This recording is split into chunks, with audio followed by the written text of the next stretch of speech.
നമസ്തേ. ശ്രീരാമചന്ദ്രസ്വാമി തൻ്റെ രാമരാജ്യത്ത് പല പരിഷ്കാരങ്ങളും വരുത്തുകയുണ്ടായി. അതിൽ വകുപ്പ് വിഭജനം അദ്ദേഹം ആദ്യമായിട്ട് നടപ്പാക്കി.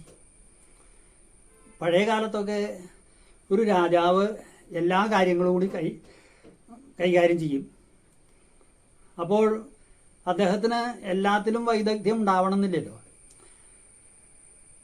അതൊരു സ്വേച്ഛാധിപതിയുടെ രൂപത്തിലാവും.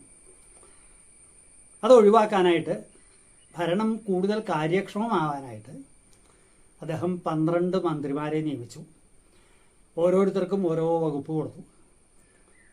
രാജ്യരക്ഷ ശത്രുഘ്നനായിരുന്നു. ആഭ്യന്തര കാര്യം ഭരതനാണ് നടത്തിയിരുന്നത്.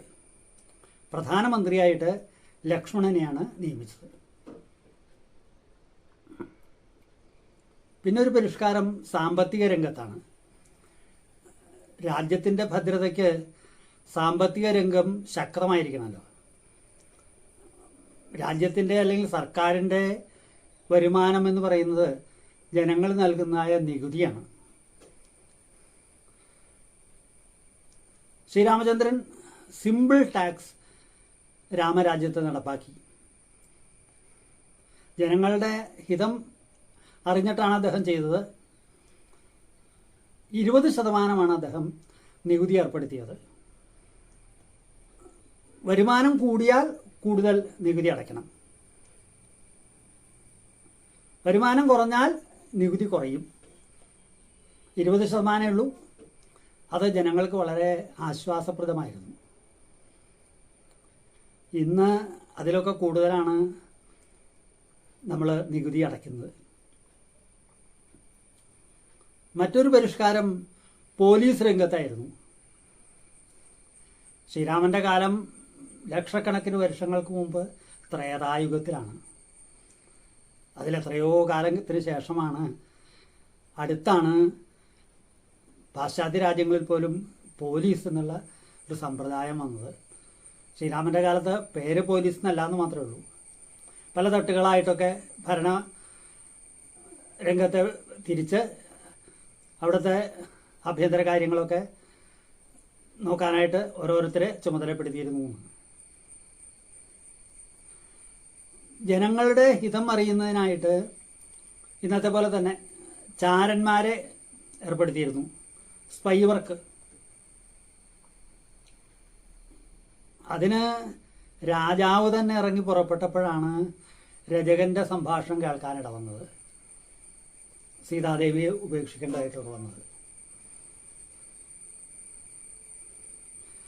മറ്റൊരു പരിഷ്കാരം ശാസ്ത്രങ്ങൾ, നിയമങ്ങളൊക്കെ രേഖപ്പെടുത്തി വയ്ക്കുക എന്നുള്ളത്, റെക്കോർഡ് ചെയ്യുക.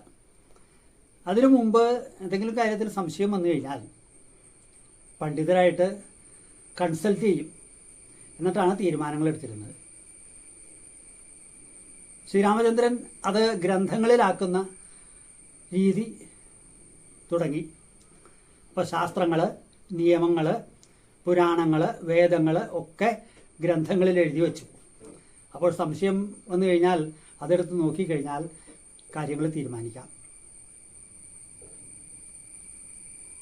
അദ്ദേഹത്തിൻ്റെ മറ്റൊരു പരിഷ്കാരം ഇന്നത്തെ പഞ്ചായത്തിൻ്റെ ആദ്യ രൂപമാണ്.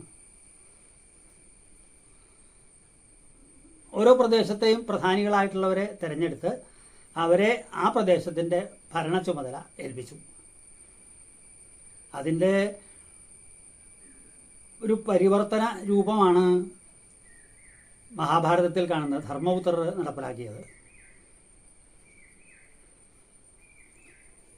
അതിൻ്റെ ലേറ്റസ്റ്റ് ഫോം നമ്മളിപ്പോൾ കാണുന്ന പഞ്ചായത്ത്. ഇങ്ങനെ ഗോത്രസമിതിയെക്കുറിച്ചൊക്കെ ഋഗ്വേദത്തിൽ പറയുന്നുണ്ട്. ഡെമോക്രസിയുടെ ഒരു തുടക്കം എന്ന് വേണമെങ്കിൽ പറയാം. പിന്നെ അദ്ദേഹത്തിൻ്റെ ഒരു പ്രധാന പരിഷ്കാരം കാർഷിക രംഗത്തായിരുന്നു. അത് സാധാരണ നമ്മൾ ഒരു കഥയായിട്ടാണ് കേൾക്കാറുള്ളത്. അഹല്യാമോക്ഷം. അതിനെ ഒന്ന് അപഗ്രഥിച്ചാൽ ഒരു ഹരിത വിപ്ലവത്തിൻ്റെ കഥയാണ് എന്ന് നമുക്ക് മനസ്സിലാക്കാം. അത് നമുക്ക് വിശദമായിട്ട് അടുത്ത വീഡിയോയിൽ കേൾക്കാം. അപ്പം അങ്ങനെ ധർമ്മശാസ്ത്രങ്ങളനുസരിച്ച് കാര്യക്ഷമമായ ഭരണം നടത്തിയ മഹാനുഭാവനായ